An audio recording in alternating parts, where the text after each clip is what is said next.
From smart TVs to Amazon's Alexa, our homes are getting more and more intelligent every day. And while smart technology is convenient, what do we really need to know before we plug in? Cybersecurity expert Corey Nachreiner with Watchdog Technologies here this morning to help us make sense of this emerging technology. Corey, thank you for being here. Well, of course, it's always a pleasure.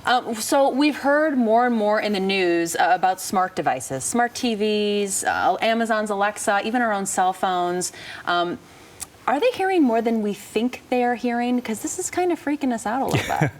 They could be. I mean, obviously, these devices have microphones.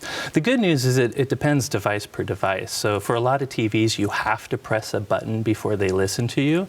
However, some model TVs, they like react to Hi TV, or you mentioned Amazon Echo. It reacts to Hi Alexa or something like that. So those ones are always passively listening and looking for voice commands. So what are they listening for? Yeah.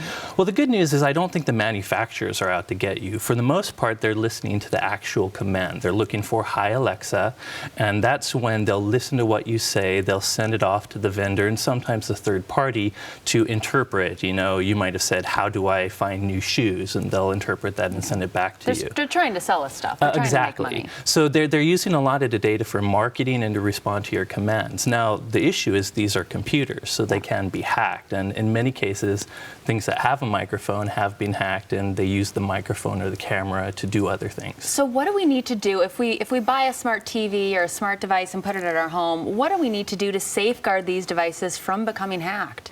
Well, first of all, I think everyone should have a personal firewall in their network. And basically, you know, nowadays you'll have a smart TV, you'll have Alexa, you'll have a gaming console, you'll have your normal computers, and you don't want those just to be openly connected to the internet. They need to be behind a firewall, so bad guys, criminals, have roadblocks where they can't directly access, say, your TV. So that's one step. Another step is there's a lot of features you can turn off. You know, a lot of these smart TVs, for instance, you don't have to use the voice recognition technology if you don't want to.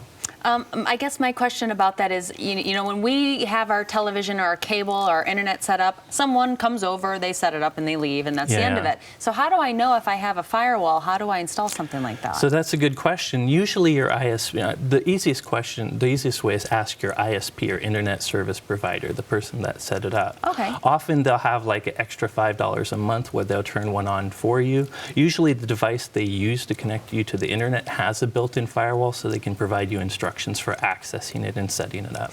Another question I have about some of these devices is if it's listening to me and I go, hey, Alexa, or sorry if anyone has one, never mind, no, Alexa.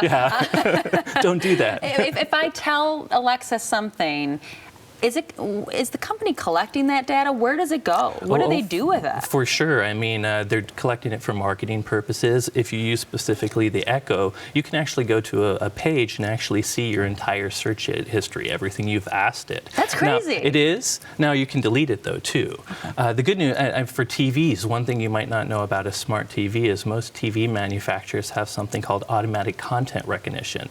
They actually not only know what you watch as far as TV channels, but they'll record snippets of video that you're watching. So if you're watching a private video on your TV, they can actually see that and send it back to a third party.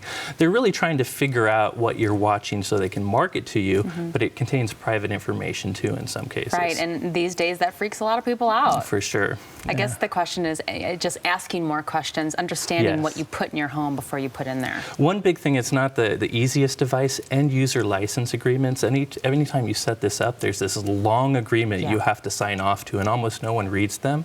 But that's where it will tell you, here's what data we're collecting from you, and here's who and how we share it. So if you're really concerned, check out that agreement. Gotta read it. Corey Nachreiner, thank you with WatchGuard Technologies. I'm sorry I screwed that up at the beginning of the segment. I apologize for that. Thank you for joining us. Of course.